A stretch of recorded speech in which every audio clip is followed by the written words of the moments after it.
Hi കൂട്ടുകാരെ, പുതിയൊരു വീഡിയോയിലേക്ക് എല്ലാവർക്കും സ്വാഗതം. അങ്ങനെ നയന കയറി വന്നതിൽ മുതൽ പിന്നെ അനാമികയുടെ മുന്നിൽ വെച്ച് ജാനകിയും മറ്റുള്ളവരും ദേവയാനി എല്ലാവരും കൂടി പറയുന്നത്, നീ മനഃപൂർവ്വം താലി ലൂസാക്കി കെട്ടിയതല്ലടി എന്ന് പറഞ്ഞിട്ട് അനാമികയുടെ മുന്നിൽ നയനയെ വലിയൊരു കുറ്റക്കാരിയാക്കണം കേട്ടോ.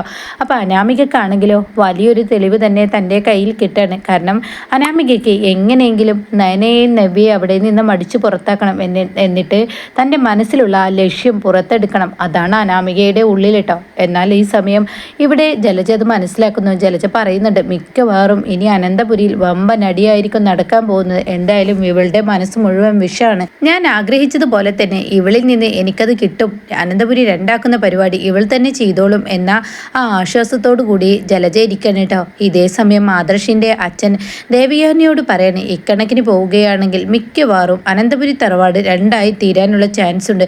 നിങ്ങൾ അനാമികയുടെ മനസ്സിൽ ആജാതി വിഷമാണ് കുത്തിവെക്കുന്നത്. അങ്ങനെയുള്ള പരിപാടികൾ ദേവയാനി കഴിയുന്നതും ചെയ്യാതിരിക്കുക. കാരണം അച്ഛൻ വന്നു കഴിഞ്ഞാൽ അച്ഛൻ്റെ ശാരീരിക സ്ഥിതി മനസ്സിലാക്കണം. അതുകൊണ്ട് തന്നെ അച്ഛൻ്റെ സ്ഥിതി മനസ്സിലാക്കി നല്ലപോലെ പെരുമാറാൻ പഠിക്കണമെന്ന് പറയണിട്ടോ. എന്നാൽ ദേവയാനിക്കാണെങ്കിലോ നയന അവളെ ഉൾക്കൊള്ളുക അത് ഒരിക്കലും തന്നെ കൊണ്ട് ചിന്തിക്കാൻ പോലും കഴിയാത്തൊരു കാര്യമാണ്. അതുകൊണ്ട് തന്നെ ദേവയാനി ആ വാക്കുകൾക്ക് പുല്ലുവില നൽകുന്നു കേട്ടോ. എന്നാൽ ഈ സമയം കതിർമണ്ഡപത്തിൽ നിന്നും എല്ലാവരും ഇറങ്ങുന്ന സമയമായി. ഇനി അനന്തപുരി തറവാട്ടിലോട്ടുള്ള ഇറക്കമായി. അങ്ങനെ എല്ലാവരും അനന്തപുരി തറവാട്ടിൽ ഇറങ്ങണം കേട്ടോ. ഇതേ സമയം മുത്തശ്ശിയേ ഉള്ളൂ. മുത്തശ്ശൻ വന്നിട്ടില്ലല്ലോ. അതുകൊണ്ട് തന്നെ എല്ലാവരും ഇങ്ങനെ നിരന്ന് നിൽക്കുകയാണ് അനന്തപുരിയിലെ അനാമികയും അനിയെയും വിവാഹം കഴിഞ്ഞ് സ്വീകരിക്കാൻ വേണ്ടി. അപ്പം നയനയും നവ്യയും കളങ്കമില്ലാതെ തന്നെ അവർ നിൽക്കുന്ന കേട്ടോ. പക്ഷേ അവർക്കിടയിലുള്ള ആ ഒരു നല്ല മനസ്സൊന്നും ദേവയാനിക്കും ജാനകിക്കും കാണാൻ കഴിയില്ല. ജലജയ്ക്ക് കണ്ടിട്ടും കാര്യമില്ല. അവരെ ഇഷ്ടമില്ല. പണമില്ലാത്തത് കൊണ്ട് തന്നെ അവരെ ഒട്ടും ഉൾക്കൊള്ളാൻ കഴിയില്ല കേട്ടോ. എന്നാൽ ഈ സമയം ദേവയാനിയാണെങ്കിൽ അഹങ്കാരഭാവത്തോടു കൂടി നിൽക്കുകയാണ്. ജാനകി ആണെങ്കിൽ ഒട്ടും കുറവില്ല. ഇതേ സമയം അവിടെ മുത്തശ്ശി പറയാണ്, ഈ വീട്ടിലെ മൂത്ത മരുമകൾ എന്ന് പറയുന്നത് നയനയാണ്. നയനയും നവ്യയും കൂടി ആവട്ടെ ഇവൾക്ക് ആരതി ഒഴിയലും നിലവിളക്ക് കൊടുക്കലും എന്നൊക്കെയുള്ള വാക്കുകൾ പറയുമ്പോൾ അത് ഉൾക്കൊള്ളാൻ അനാമികയുടെ അമ്മ രേവതിക്ക് കഴിയില്ല കേട്ടോ. ഇടുപിടുന്നനെ ചാടിയും കൊണ്ട് അനാമികയുടെ അമ്മ അങ്ങ് പറയാണ്, ഏയ് അത് പറ്റില്ല. എൻ്റെ മകൾക്ക് ആരതി ഒഴിയേണ്ടത് ഇവളല്ല. എൻ്റെ മകൾ ആദ്യമായി വിവാഹം കഴിഞ്ഞ് അനന്തപുരിയുടെ പടി ചുവട്ടുന്നുണ്ടെങ്കിൽ അത് ഇവിടെ മറ്റുള്ളവർ ആരെങ്കിലും ചെയ്യണം. ഈ നയനയും നവ്യയും ചെയ്യുന്നതിൽ ഞങ്ങൾക്ക് പൊരുത്തമില്ല എന്ന് പറയണ കേട്ടോ. ഇത് കേൾക്കുന്ന മുത്തശ്ശി പറയാണ്, നയനയും നവ്യയും നല്ല കുഞ്ഞുങ്ങളാണ്. അവർക്ക് യാതൊരു കുഴപ്പമില്ല. അവർ എന്തായാലും ആരതി ഒഴിഞ്ഞ് കയറ്റിക്കഴിഞ്ഞാൽ ഇവരുടെ ജീവിതത്തിൽ യാതൊരു പ്രശ്നങ്ങളും വരില്ല. അവരാണ് അനന്തപുരിയുടെ മൂത്ത മരുമകൾ. അവർ ചെയ്യട്ടെ എന്ന് പറയുമ്പോൾ അമ്മ എന്നോട് ക്ഷമിക്കണം. അമ്മയോട് ഞാൻ എതിർത്ത് സംസാരിച്ചു എന്ന് നമുക്ക് തോന്നരുത്. ഞാൻ എൻ്റെ വിഷമം പറഞ്ഞതാണ്. കാരണം എനിക്കൊരിക്കലും ഉൾക്കൊള്ളാൻ കഴിയില്ല. ഇവൾ താലി മുറുക്കി കെട്ടിക്കൊടുത്തു എന്ന് പറഞ്ഞിട്ട് മണ്ഡപത്തിൽ ഇന്ന് എന്താ ഉണ്ടായത്? എൻ്റെ മകളുടെ താലി കെട്ടിയത് അപ്പോൾ അഴിഞ്ഞു വീണില്ലേ? ആ ഒരു മാനസികാവസ്ഥ വെച്ച് എനിക്കൊരിക്കലും ഉൾക്കൊള്ളാൻ കഴിയില്ല. നവ്യയും നയനയും ഇനി എന്തെങ്കിലും അശ്രദ്ധക്കുറവ് കൊണ്ട് തന്നെ എന്തെങ്കിലും പ്രശ്നങ്ങൾ ഈ അനന്തപുരിയിലോട്ട് എൻ്റെ മോൾ കാല് ചുവട്ടുന്ന സമയത്ത് എന്തെങ്കിലും പ്രശ്നം വന്നു കഴിഞ്ഞാൽ അതെന്നെ കൊണ്ട് താങ്ങാൻ കഴിയില്ല. അതുകൊണ്ടാണ് അമ്മേ ഞാൻ ഇവരോട് രണ്ടുപേരോടും വേണ്ടെന്ന് പറഞ്ഞതെന്ന് പറയണം കേട്ടോ. ഇത് കേൾക്കുന്ന ജാനകിക്കും ജലജയ്ക്കും ഒരുപാട് സന്തോഷമാവാണ്. താങ്കൾ മനസ്സിൽ ആഗ്രഹിച്ചത് എന്തായാലും അനാമികയുടെ അമ്മ കൊടുത്തല്ലോ. അതുകൊണ്ട് തന്നെ അവർക്ക് അവിടെ സംസാരിക്കേണ്ടി വന്നില്ല. പിന്നീട് ഒട്ടും നോക്കില്ല, ഒട്ടും പുറകോട്ട് പോയില്ല. അങ്ങനെ ഇടിപിടുന്നനെ വീണ്ടും സംസാരിക്കാൻ ഒരുങ്ങാണ്. അപ്പോഴേക്കും അവിടെ ആദർശ് പറയണം, ദേ ഞാനൊരു കാര്യം പറയട്ടെ. അത് കേട്ടാ ദേവയാനി പറയണം, മോനെ നീ മിണ്ടാതിരിക്കെ, ഞാനൊരു കാര്യം പറയട്ടെ.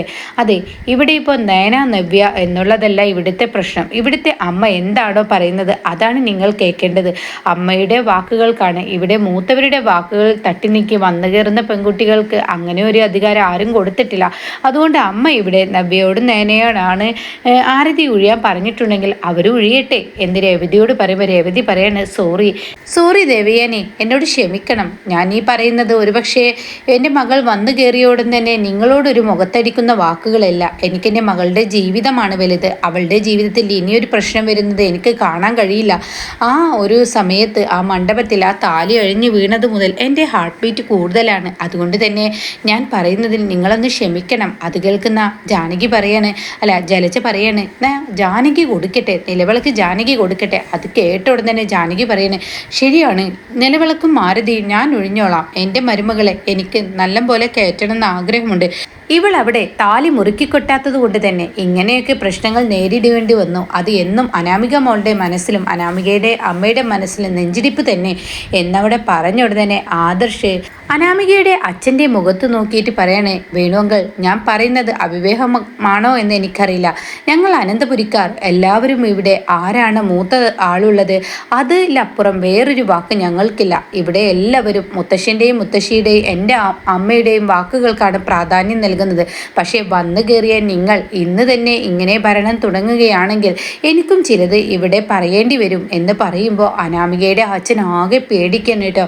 ഈശ്വര, ഇവന് ആ സത്യം വെളിപ്പെടുത്തി കഴിഞ്ഞാൽ അനന്തപുരിയിൽ അത് ചോദ്യം പറച്ചിൽ ആവും. ഉപേന്ദ്രൻ പണം ചോദിച്ചപ്പോൾ അവിടെ ആദർശ് പറഞ്ഞല്ലോ, എന്താ പണത്തിൻ്റെ കാര്യം, എന്താ ഇവിടെ ഒരു പ്രശ്നം എന്നൊക്കെ പറയുമ്പോൾ അത് പണത്തിൻ്റെ കാര്യമാണ്, അത് ആദർശ് ഏറ്റെടുത്തോളാം എന്ന ആ വാക്ക് ഉപേന്ദ്രൻ പറഞ്ഞതും അതൊക്കെ ഇങ്ങനെ വേണുവിൻ്റെ മനസ്സിൽ ഓർമ്മ വരികയാണ് കേട്ടോ. ഇതേ സമയം വേണു അങ്ങ് സ്വഭാവം മാറ്റി പിടിക്കുകയാണ്. വേണു ഉടൻ തന്നെ രേവതി, ഇവിടെ ആരാരതി ഒഴിയണം ആരാരതി ഒഴിയേണ്ടെന്ന് അനന്തപുരിയിലെ ആളുകളാണ് തീരുമാനിക്കേണ്ടത്, അല്ലാതെ നീയല്ല. ഇവരുടെ ഇഷ്ടം പോലെ ആരാച്ച ആരതി ഒഴിയട്ടെ, ജാനകി വേണമെങ്കിൽ നിലവിളക്ക് കൊടുക്കട്ടെ, അങ്ങനെയല്ലേ ചെയ്യുക, അല്ലാതെ വന്നു കയറിയ പെൺവീട്ടുകാരല്ലല്ലോ ഇത് പറയേണ്ടത്. ജാനകി നീ ഒതുങ്ങുന്നുണ്ടോ? അപ്പോഴേക്കും രേവതി, എൻ്റെ മോളുടെ ജീവിതമാണ് എനിക്ക് വലുത്. അവൾക്ക് ഇനിയും ഒരു ആരുടെയെങ്കിലും അശ്രദ്ധക്കുറവ് കൊണ്ട് എന്തെങ്കിലും ഒരു ശകുനം കാണിച്ചു കഴിഞ്ഞാൽ അത് എൻ്റെ മനസ്സിന് പേടിയാണ്. ആയിരിക്കാം, പക്ഷേ ഇവരുടെ വാക്കുകൾക്ക് നമുക്ക് മൂല്യം നൽകാതിരിക്കാൻ പറ്റില്ലല്ലോ.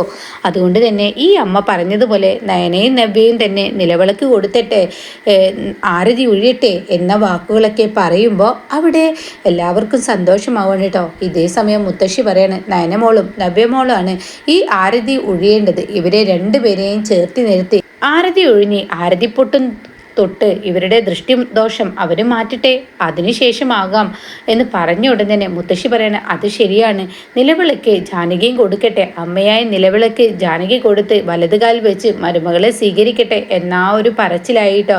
എന്നാൽ ഈ സമയം നയനയോടും നവ്യയോടും അത് പറഞ്ഞതുകൊണ്ട് തന്നെ അവരവിടെ നിന്നും ആരതി എടുക്കാൻ പോവാണ് കേട്ടോ. അങ്ങനെ ആരതി തട്ടുമായി രണ്ടുപേരും ഒരുമിച്ച് വരികയാണ്. പിന്നീട് രണ്ടുപേരും അനിയയും അനാമികയും ഒരുമിച്ച് ഇങ്ങനെ ആരതി ഒഴിയാണ് കേട്ടോ. അപ്പോൾ ഈ സമയം അനി പറയുന്നുണ്ട്, വന്ന് കയറുമ്പോഴേക്കും അനാമിക നീ നിൻ്റെ സ്വഭാവം എടുക്കല്ലേ, ഈ കുടുംബത്തിൻ്റെ മനസ്സമാധാനം കളയരുത് എന്നിങ്ങനെ അനി പിറുപിറുക്കുന്നുണ്ട് കേട്ടോ. ഈ സമയം നവ്യയും നയനയും കൂടി ആരതി ഒഴിഞ്ഞ് നെറ്റിയിൽ ആരതിപ്പൊട്ടൊക്കെ തൊട്ടുകൊടുത്ത് ആരതി അങ്ങ് തട്ടണം കേട്ടോ. ഇതേ സമയം ജാനകി അങ്ങ് വരികയാണ് നിലവിളക്കുമായി. എന്നിട്ട് നിലവിളക്ക് അനാമികയുടെ കൈകളിൽ കൊടുക്കണം കേട്ടോ. എൻ്റെ മോള് കയറി വാ എന്ന് പറഞ്ഞിട്ട് അനാമികയെ കൈപിടിച്ച് കയറ്റാണ്. ഇനിയാണ് മുത്തശ്ശി അനാമികക്ക് ഇട്ട് കൊട്ടുകൊടുക്കാൻ പോകുന്നത്. അനാമികയുടെ ആ താണ്ഡവമൊന്നും ഒരിക്കലും മുത്തശ്ശിക്ക് ഇഷ്ടപ്പെട്ടിട്ടില്ല. അതുകൊണ്ട് തന്നെ ഇനി അനാമികയും അതിനനുസരിച്ച് സ്വർണം തട്ടാനുള്ള ആ ഒരു ഐഡിയ അനാമികയും എടുക്കൂ കേട്ടോ.